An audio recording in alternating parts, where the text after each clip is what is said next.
In this video, we're going to take a closer look at inspections and appraisals. My name is Phil Wells. I'm a real estate agent serving clients in and around Spokane. I also have a network of top agents in North Idaho that can help you there too. As part of your offer, you will have included an inspection contingency, which means you have the right to inspect the property and that the purchase is contingent on a satisfactory inspection. In addition, if your loan type requires it, you'll also have an appraisal to satisfy your lender of the property's value. In this video, we're going to look at inspections and appraisals as they happen in Spokane. Things may happen differently in your market, but the broader principles should be the same. Let's get on with the video. Looking first at the inspection.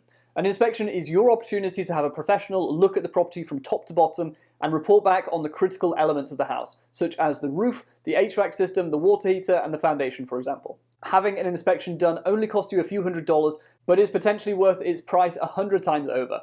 Imagine moving into a house not knowing that you had a foundation issue that costs you $20,000 to fix. That's the value of a home inspection. An inspection is arranged and paid for by you, the buyer. Your agent will have a list of recommended inspectors that you can use. You're also free to find your own inspector if you want. Whatever you choose to do, it's important to get this done as quickly as possible, as you only have a narrow inspection window.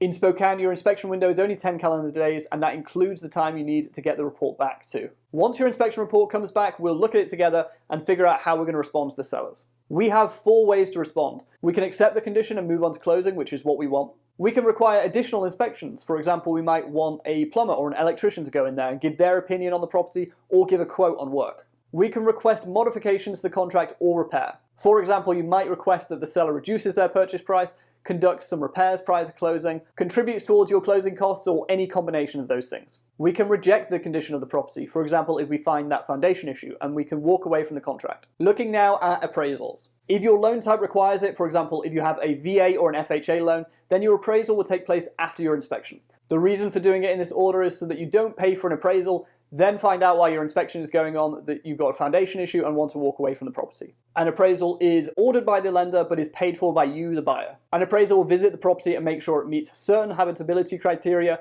They will then compare the property with other recently sold properties in the area to come up with a value. If the value that the appraiser comes back with is equal to or greater than the contract price, then we'll proceed to close. However, if the appraisal is less than the contract price, then we can do one of the following things. We can ask the appraiser to reconsider their valuation. This is rarely successful. We can ask the seller to lower their price to the appraised value. You as the buyer can bring more money to the closing table to make up the difference, or you can meet somewhere in the middle with the seller.